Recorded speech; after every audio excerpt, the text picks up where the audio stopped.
Shalom teman-teman dari GKRI Kelapa Gading, apa kabarnya? Saya bersyukur kepada Tuhan kalau pada kesempatan ini saya boleh mendapat kesempatan untuk boleh kembali membagikan firman Tuhan di tengah-tengah saudara-saudari sekalian. Apa kabarnya rekan-rekan sekalian? Sudah lama mungkin kita tidak berjumpa. Terakhir kali saya berkunjung ke GKRI Kelapa Gading kurang lebih 4 sampai 5 tahun yang lalu. Dan saya bersyukur kalau sampai saat ini Pendeta Randy selaku Gembala GKRI Kelapa Gading boleh tetap berteman dan juga terkontak dengan saya.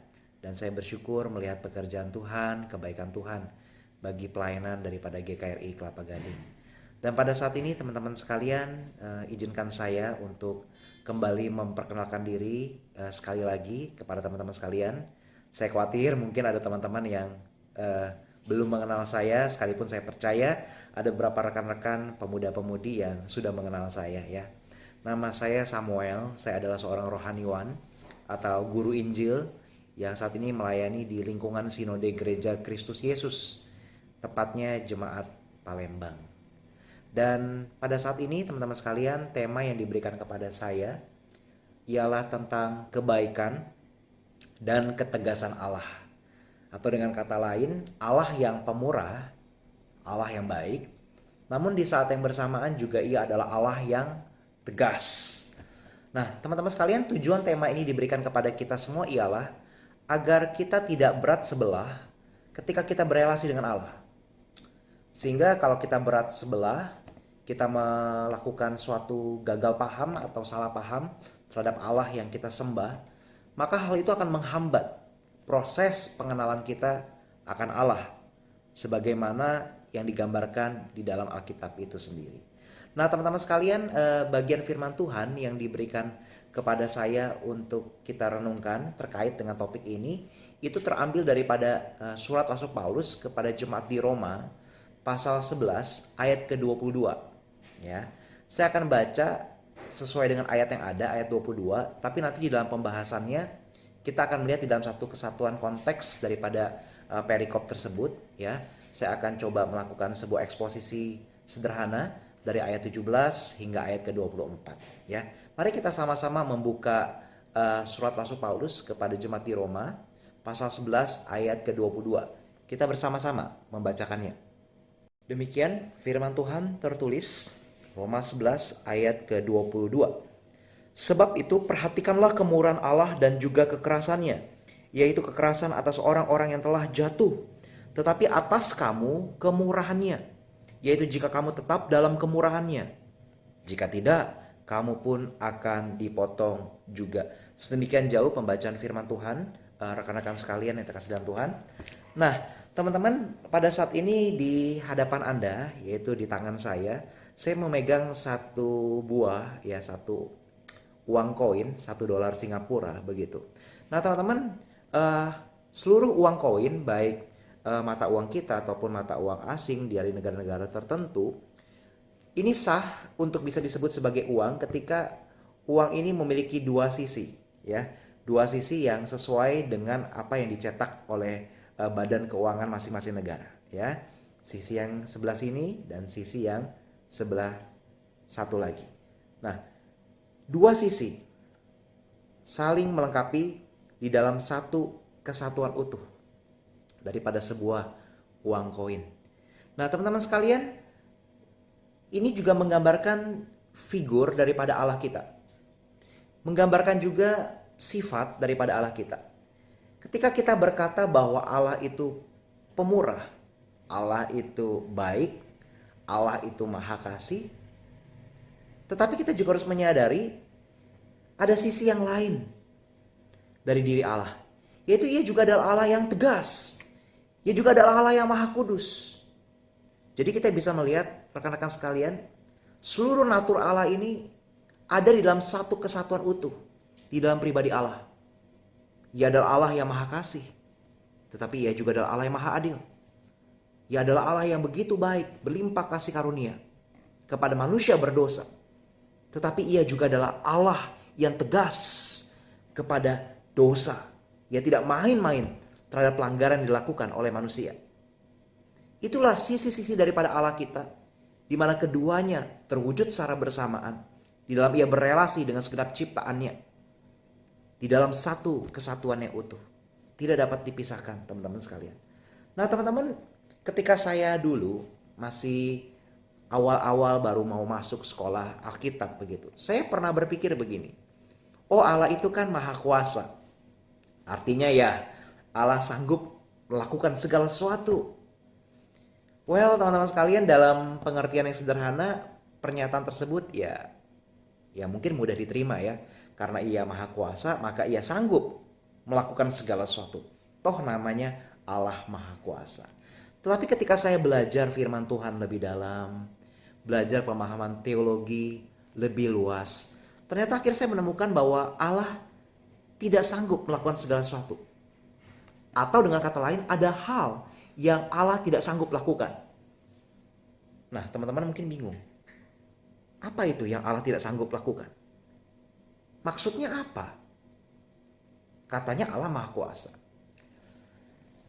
Dalam hal ini teman-teman, izinkan saya untuk menjelaskan terlebih dahulu. Maksudnya ialah Allah tidak sanggup melakukan sesuatu yang bertentangan atau berkontradiksi dengan natur dirinya sendiri. Misalnya begini, Allah maha kudus, setuju? Setuju Pak. Benar, 100.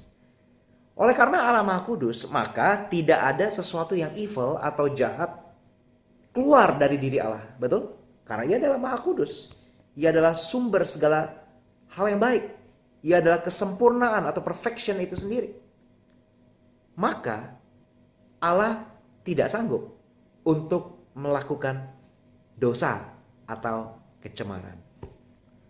Untuk itu jelas kita bisa memahami bahwa kemahakuasaan Allah terwujud bersamaan dengan kemahakudusannya.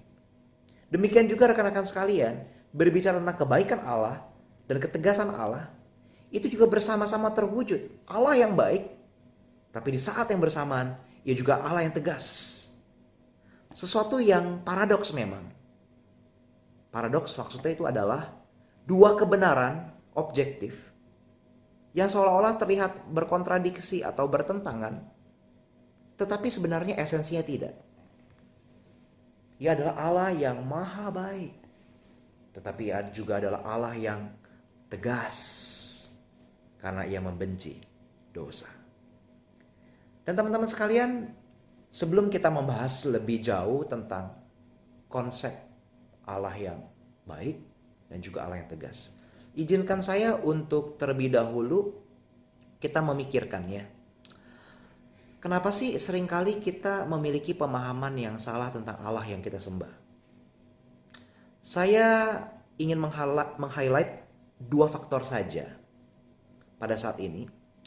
Yang pertama, teman-teman sekalian, penyebab pertama atau faktor pertama kemungkinan adalah karena pemahaman Alkitab kita atau biblical understanding kita tentang figur Allah itu tidak utuh. Sebenarnya faktor pertama ini dapat diperbaiki dengan relatif cukup mudah ketika gereja memberikan pengajaran doktrin Allah yang baik. Yang tentu saya juga percaya teman-teman di GKRI Kelapa Gading sangat dekat dengan sumber itu, karena Pendeta Randy Tirtanadi juga adalah seorang yang terdidik ya di dalam doktrin yang sehat dengan pemahaman teologis juga yang baik. Dan bahkan di kesempatan lain teman-teman juga dapat mengakses secara mandiri untuk belajar lebih komprehensif, lebih lengkap tentang doktrin Allah ya. Tentang apa sih natur Allah itu? Atribut Allah, sifat-sifat Allah. Ya, kita bisa belajar secara mandiri. Tetapi teman-teman, ada faktor kedua yang seringkali juga kita agak abaikan atau mungkin kita tidak terlalu perhatikan, yaitu faktor kejiwaan atau psikologis kita. Maksudnya seperti ini. Ada orang Kristen atau anak Tuhan yang sudah memiliki pemahaman yang baik tentang Allah. Dia tahu ia adalah Allah yang maha kasih, Allah yang maha pemurah, Allah yang maha kudus dan sebagainya. Tetapi dalam jiwanya tetap berat sebelah. Di dalam ia memahami Allah. Ia tetap insecure atau curiga terhadap apa yang diajarkan atau digambarkan Alkitab mengenai pribadi Allah itu sendiri. Teman-teman, sebagai contoh begini. Ada seorang anak yang sulit untuk memahami bahwa Allah itu maha kasih. Sekalipun kamu berdosa, terus gagal, Dia tetap mengasihimu. Ia tetap mengundang engkau untuk datang ke hadiratnya, meminta pengampunan, terus memeluk salib Kristus. Kasihnya tidak lekang oleh waktu. Ia tidak hitung-hitungan dengan anak-anak yang dikasihinya. Nah, ada orang yang sulit memahami konsep Allah seperti ini. Karena besar kemungkinan ketika ia kecil, ia dibesarkan oleh seorang ayah yang abusive. Suka menyiksa, unpredictable, main kasar, senang menghukum. Jadi pribadi seperti ini berpikir, dia memproyeksikan Allah itu seperti gambar dan rupa ayahnya yang ada di muka bumi ini. Dia berpikir, bagaimana mungkin Allah itu baik ketika saya melakukan kesalahan? Bagaimana mungkin Allah tetap mau mengampuni ketika aku terus jatuh dalam dosa? Saya curiga, pasti Allah sedang siap menghukum saya, siap menghancurkan saya. Apakah sedemikian murah hatinya Allahku? Karena ada faktor kejiwaan itu. Atau mungkin yang contoh yang lain, ada seorang anak yang dibesarkan oleh orang tua yang gampangan, ia dimanja, ia bisa menganggap enteng orang tuanya, tidak menghormati orang tuanya, dan orang tuanya juga fine-fine saja diperlakukan kurang ajar oleh anaknya. Sehingga anak tersebut berpikir, wah, Allah itu Allah yang gampangan, Allah yang maha kasih, dan juga dengan kata lain, Ia adalah Allah Sinterklas. Kapan saya mau sesuatu, saya minta. Ya, saya tidak perlu takut dan gentar. Saya tidak perlu menghormati. Ya, Dia kan cuma supplier aja. Ada orang yang seperti itu. Dia berpikir Allah itu seperti Sinterklas. Karena dia dibesarkan oleh seorang ayah yang juga seperti Sinterklas. Hanya memanjakan, hanya memberi, tapi tidak pernah mendidik atau tidak pernah tegas terhadap anaknya. Nah, teman-teman sekalian, faktor psikologis ini memang memerlukan suatu pendekatan khusus untuk kita bisa dipulihkan dan lebih ready jiwa kita di dalam kita memahami Allah yang digambarkan oleh kitab suci, yang baik atau maha baik itu, dan juga tegas atau keras terhadap dosa di saat yang bersamaan. Tetapi teman-teman sekalian, di dalam waktu yang singkat ini memang terbatas, kita juga tidak bertemu langsung, tetapi saya tetap akan mencoba untuk berefleksi atau menarik satu kebenaran dari ayat yang diberikan kepada saya terkait dengan topik kebaikan dan ketegasan atau kekerasan Allah ini. Mari saudara kita membaca sama-sama Roma 11 ayat 22 sekali lagi. Roma 11 ayat 22 yang tadi kita baca bersama-sama. Mari kita lihat sekali lagi rekan-rekan sekalian. Firman Tuhan tadi tertulis demikian. Sebab itu perhatikanlah kemurahan Allah dan juga kekerasannya, yaitu kekerasan atas orang-orang yang telah jatuh. Tetapi atas kamu kemurahannya, yaitu jika kamu tetap dalam kemurahannya. Jika tidak, kamu pun akan dipotong juga. Nah teman-teman, ketika kita perhatikan Roma 11 ayat 22 ini, kita bisa berpikir tentang kekerasan Allah dalam definisi begini. Allah keras atas orang-orang yang telah jatuh, dan kita siap-siap dipotong dari akar pohon zaitun itu atau janji keselamatan Allah kalau kita ini jatuh dalam dosa. Atau dengan kata lain, kita yang sudah diselamatkan, ya, keselamatan itu bisa hilang. Loh, kenapa bisa hilang? Karena kita jatuh dalam dosa kembali. Siap-siap dipotong. Tadi ada istilah, kamu pun akan dipotong juga. Karena Ia juga ada Allah yang keras, kamu perhatikan itu.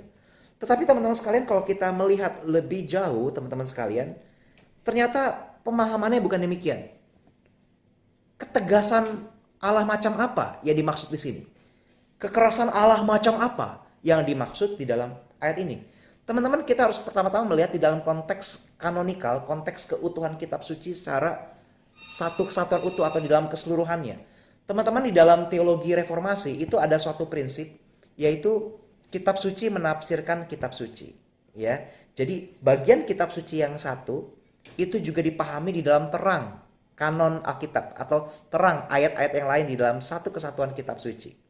Nah, sebagai contoh teman-teman, kita bisa melihat Di dalam Yohanes pasal 10 ayat 28. Kristus pernah berkata, aku memberikan hidup yang kekal kepada mereka. Dan mereka tidak akan binasa sampai selama-lamanya. Sebab mereka diberikan Bapa kepadaku. Dan aku dan Bapa adalah satu dan memegang orang-orang pilihan itu. Sampai selama-lamanya, tidak akan binasa. Kemudian di dalam 1 Petrus 1 ayat kelima juga dikatakan demikian. Yaitu kamu yang dipelihara dalam kekuatan Allah karena imanmu. Sementara kamu menantikan keselamatan yang telah tersedia untuk dinyatakan pada zaman akhir. Dikatakan di sini, kamu dipelihara dalam kekuatan Allah karena imanmu. Kita dipelihara. Allah berjanji untuk menjaga iman kita sampai selama-lamanya. Nah, tetapi apa jadi maksud Roma pasal 11 ayat 22 yang tadi kita baca? Apa maksudnya kamu bisa dipotong juga? Apakah demikian? Nah, teman-teman, tadi saya membawa kita untuk melihat di dalam konteks terang bagian firman Tuhan yang lain. Ya, kita memiliki suatu posisi pemahaman teologis bahwa betul keselamatan itu selama-lamanya tidak bisa hilang. Di dalam teologi reform jelas posisi seperti itu. Tetapi saya akan mengajak kita untuk melihat di dalam konteks dekat daripada Roma pasal 11 ayat 22 yang tadi kita baca. Teman-teman, Roma pasal 11 ayat 22 yang tadi kita baca, ini berada dalam satu konteks ketika Paulus menjelaskan ada bangsa Israel secara fisik yang tersandung. Tersandung dalam pengertian mereka tidak percaya kepada Yesus Kristus sebagai juru selamat atau Mesias yang dijanjikan itu.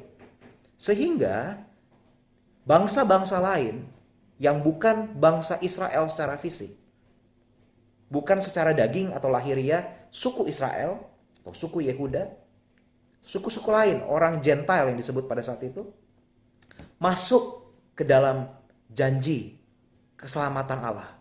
Juga turut menerima berkat-berkat keselamatan Allah. Nah, kalau kita lihat di dalam ayat 17 terlebih dahulu. Dikatakan begini teman-teman sekalian di dalam Roma pasal 11. Karena itu apabila beberapa cabang telah dipatahkan dan kamu sebagai tunas liar. Maksudnya siapa kamu sebagai tunas liar? Paulus sedang berbicara kepada orang-orang bukan Yahudi. Yang secara lahiriah bukan orang Yahudi. Paulus berkata kepada mereka, kamu telah dicangkokkan dan turut mendapat bagian dalam akar pohon zaitun yang penuh getah. Akar pohon zaitun itu adalah janji, berkat, keselamatan yang Allah berikan bagi manusia berdosa. Dan dikatakan lagi ayat 18, janganlah kamu bermegah terhadap cabang-cabang itu. Jikalau kamu bermegah, ingatlah bahwa bukan kamu. Kamu sekali lagi, hai kalian orang-orang bukan Yahudi, ya, yang menopang akar itu, melainkan akar itu yang menopang kamu. Akar itu sekali lagi adalah janji keselamatan. Allah yang memberikan berkat-berkat keselamatan itu kepada orang yang percaya kepadanya.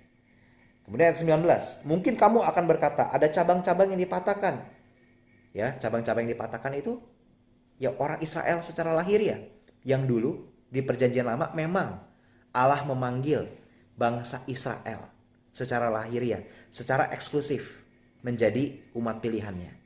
Sekalipun betul di dalam perjanjian lama sudah ada jejak-jejak bangsa non-Israel pun masuk ke dalam rencana keselamatan Allah. Tetapi belum terlalu jelas. Di perjanjian baru lebih jelas.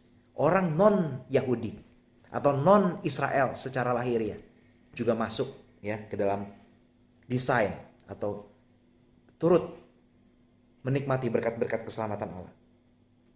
Dikatakan di sini ayat 19 ada cabang-cabang yang dipatahkan ya orang Israel supaya aku dicangkokkan di antaranya sebagai tunas. Ayat 20 kemudian, baiklah mereka itu ya orang Israel secara lahiriah dipatahkan karena ketidakpercayaan mereka. Ya, dan kamu orang bukan Yahudi bisa tegak tercacak karena iman. Karena itu jangan sombong, tetapi takutlah. Kemudian di dalam ayat 21 dikatakan sebab kalau Allah tidak menyayangkan cabang-cabang asli atau orang Israel, ia juga tidak akan menyayangkan kamu. Nah, mulai kita bingung lagi nih. Kalau Allah tidak sayang terhadap orang Israel secara lahiriah, dia juga bisa tidak sayang terhadap kita, ya orang yang bukan Israel. Tetapi maksudnya begini, ya. Kalau kita lihat kembali ke ayat 22, sebab itu perhatikanlah kemurahan Allah dan juga kekerasannya, yaitu kekerasan atas orang-orang yang telah jatuh. Maksud daripada frasa ini adalah orang-orang yang tidak percaya. Bukan orang-orang yang sudah percaya kemudian jatuh atau fall from grace. Enggak, bukan seperti itu. Allah keras, Allah tegas terhadap dosa. Dosa siapa? Dosa manusia yang tidak bertobat. Dosa manusia yang belum percaya kepada Yesus Kristus sebagai Tuhan dan Juru Selamat. Tapi di dalam ayat 23 dikatakan begini, tetapi mereka pun akan dicakokkan kembali jika mereka tidak tetap dalam ketidakpercayaan mereka. Artinya, orang Israel secara lahiriah pun bisa menerima, mengalami juga, menikmati juga berkat keselamatan Allah kalau mereka mau percaya kepada Yesus Kristus sebagai Tuhan dan Juru Selamat mereka. Jadi kita bisa melihat di sini teman-teman sekalian, Allah baik. Kenapa? Karena Allah berinisiatif untuk mengasihi kita manusia yang berdosa. Allah baik kenapa? Karena Allah mau memilih kita. Siapapun kita, apapun suku bangsa kita, Dia tetap berinisiatif untuk menyelamatkan kita. Siapakah kita? Manusia yang berdosa ini. Anda dan saya, kalau Anda lihat, kita ini sangat rapuh. Kita ini penuh dengan dosa. Pandemi COVID-19 yang terjadi pada saat ini, sekali lagi, ini seperti menjadi sebuah God's megaphone. Megaphone Allah. Untuk mengingatkan kita bahwa kita ini manusia yang vulnerable. Yang rentan. Yang rapuh. Kecil. Bukan siapa-siapa. Kena virus sedikit kita punya chance untuk mengalami kematian. Apapun yang kita miliki. Tetapi Allah mau mengasihi manusia yang vulnerable atau rentan seperti kita. Ditambah lagi kita juga adalah manusia yang berdosa. Allah begitu baik. Betapa luar biasanya. Bahkan karena saking baiknya Allah, Dia bukan hanya memberikan anugerah pada saat kita bertobat. Tapi ada grace to grace. Grace upon grace. Dari anugerah kepada anugerah. Anugerah memimpin kepada anugerah yang baru. Karena apa? Karena Dia begitu baik dan mengasihi kita. Tapi di saat yang bersamaan kita diingatkan kembali, Ia adalah Allah yang tegas bagi mereka yang tidak percaya. Ia tidak main-main terhadap dosa atau pelanggaran manusia, ketidakpercayaan manusia. Saudaraku, jadi kita bisa melihat di sini, sekali lagi, sebagai satu konklusi daripada eksposisi sederhana ini. Baik orang Yahudi maupun bukan Yahudi, semuanya adalah orang berdosa dan tidak layak. Paulus mengingatkan kepada orang bukan Yahudi yang menjadi penerima surat Roma ini, supaya tidak merasa sombong rohani atau merasa diri lebih tinggi atau punya kualitas kekudusan yang lebih. Sehingga mereka berpikir, oh aku lebih pantas dikasih oleh Allah. Ya karena kan aku lebih punya kehidupan yang lebih kudus mungkin. Tapi Paulus mengingatkan mereka, kamu jangan sombong, kamu bisa tegak, tercacak, berdiri, itu karena iman. Iman itu apa? Iman itu adalah pemberian Allah yang dikerjakan oleh Roh Kudus, bukan karena perbuatanmu. Ya, jadi setiap mereka bisa dicangkokkan dan terhubung ke akar pohon zaitun yang penuh getah itu, digambarkan tadi, itu adalah gambaran bagi janji dan berkat keselamatan Allah itu. Akar pohon zaitun, akar itulah yang menopang. Ya, jadi semuanya karena kebaikannya semata, anugerahnya semata. Anugerah yang memimpin kepada iman di dalam diri umat percaya. Sehingga bagi mereka yang tidak percaya atau tidak berada dalam kemurahannya, mereka akan mengalami apa yang disebut Paulus sebagai kekerasan Allah. Bahwa Allah keras dan tegas terhadap mereka yang hidup dalam ketidakpercayaan atau kebebalan hati mereka. Nah teman-teman sekalian, ada satu kisah untuk menjadi bagian akhir daripada renungan singkat ini. Berbicara tentang kebaikan dan ketegasan Allah. Belum lama ini ada seorang bapak yang cerita kepada saya karena bapak ini bekerja ya di gereja saya sejak ia masih bujang, masih muda sekali. Sekarang udah usia pensiun. Dia bercerita kepada saya dari umur sangat muda sampai saat ini ya mungkin udah 34 tahun dia katakan dia selalu baca Alkitab rajin.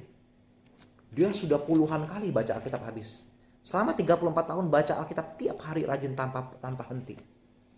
Mungkin saya sebagai hamba Tuhan pun tidak sampai puluhan kali udah selesai baca Alkitab ini. Dia sangat rajin.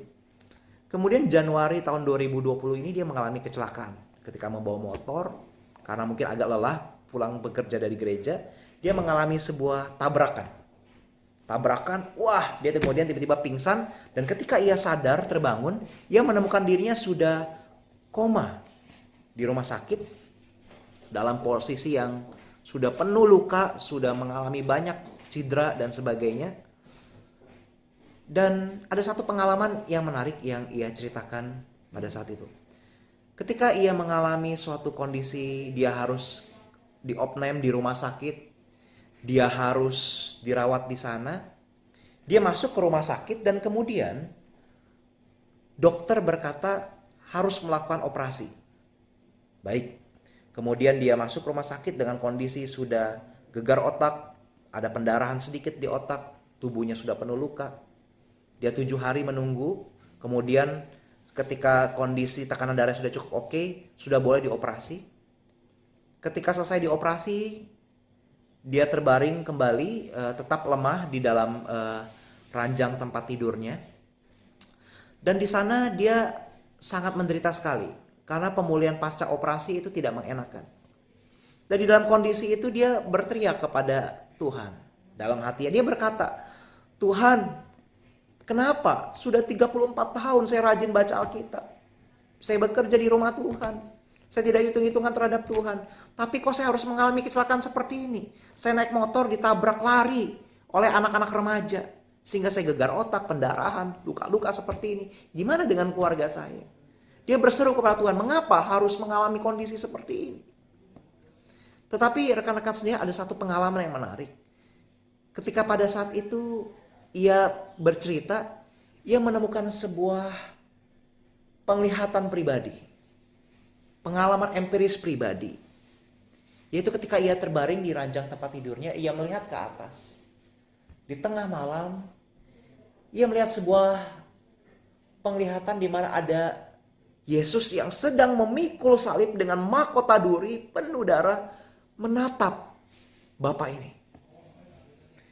Saudaraku, dalam hal ini jangan salah paham. Saya tidak menempatkan pengalaman sebagai standar kebenaran. Bukan. Hati-hati, jangan salah paham. Tetap firman Tuhan adalah otoritas tertinggi. Pengalaman pribadi tunduk di bawah firman Tuhan atau kitab suci. Tetapi dari pengalaman Bapak ini saya bisa belajar satu hal karena memang tidak bertentangan dengan Alkitab. Ketika ia berteriak seperti Tuhan mengizinkan ada sebuah pengalaman yang sifatnya pribadi yang tentu tidak normatif harus dialami oleh kita semua. Dan dia melihat gambar atau penglihatan, saya bukan gambar tapi suatu visual yang langsung dia lihat visualisasi yang ada. Yesus memegang kayu salib dengan mahkota duri dan dia berdarah-darah. Di situ dia berkata, Tuhan, saya orang berdosa. Kenapa engkau mau begitu mengasihiku? Dan seolah-olah ketika ada gambar salib itu, visualisasi itu, Bapak tersebut jadi teringat bahwa Kristus sudah memberikan segala-galanya buatnya. Dia sadar dia orang berdosa, Tuhan sudah mau mati di atas kayu salib baginya. Dan dia diingatkan bahwa Allah sangat baik kepada dirinya. Terlepas dari segala kondisi yang ia sedang alami, ia diingatkan kembali. Di atas kayu salib itulah demonstrasi kasih Allah, kebaikan Allah yang tertinggi telah ditunjukkan dan telah ia alami. Dan akhirnya Bapak tersebut sadar kembali. Betul, di atas kayu salib itulah ketika ia melihat visualisasi penglihatan pribadi, Yesus yang memikul kayu salib dengan mahkota duri yang menghasilkan, yang tertancap sehingga kepala daripada Kristus Yesus mengeluarkan banyak darah itu. Disitulah ia melihat kebaikan Allah yang tertinggi bagi dirinya yang penuh dengan dosa.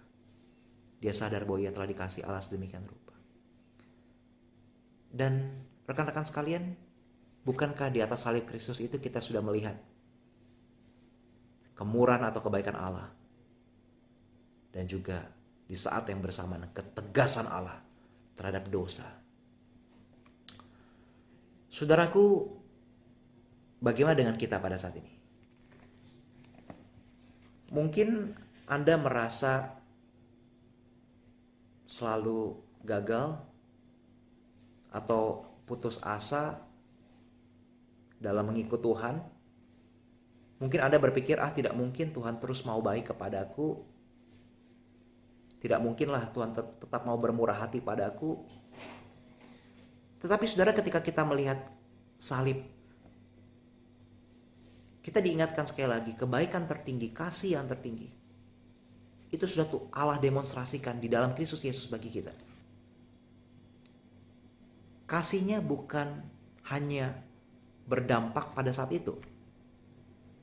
Ketika ia menggenapi karya penebusan, dampaknya bukan hanya ketika kita menerima Tuhan di kali pertama kita lahir baru, tetapi sampai selama-lamanya. Jadi ketika Anda merasa gagal atau merasa tidak layak dikasih Tuhan, kembalilah datang kepada Kristus. Peluklah salib Kristus itu. Di sana akan ada damai sejahtera. Sebagaimana Bapak tadi berkata kepada saya, Samuel, ketika Om mengalami penglihatan itu, ketika Om disadarkan Allah begitu mengasihi Om, bahwa Allah sudah memberikan segala-galanya buat Om. Ketika Om mengeluh kenapa Om harus kecelakaan seperti ini, saat itu Om mengalami damai sejahtera yang luar biasa. Damai sejahteranya Samuel tidak terbanding dengan uang sebanyak apapun. Misalnya Om dapat uang kejut, door prize 10 miliar. Itu gak ada artinya. Kalau dengan istilah saya, sensasinya tidak ada apa-apanya dibandingkan sukacita yang kita temukan di dalam Allah, Sang Pencipta dan Penebus itu. Saudara, Allah tegas dan keras terhadap manusia berdosa yang tidak mau percaya. Tetapi ia juga begitu baik, ia begitu penuh kasih terhadap kita anak-anaknya yang mau belajar taat kepadanya dan mau terus bertumbuh. Datanglah kepadanya. Ia tetap mengasihi kita. Ia tetap mau memimpin, menuntun, memelihara iman kita sampai pada kesudahannya. Tuhan Yesus memberkati kita semua. Shalom. Amin.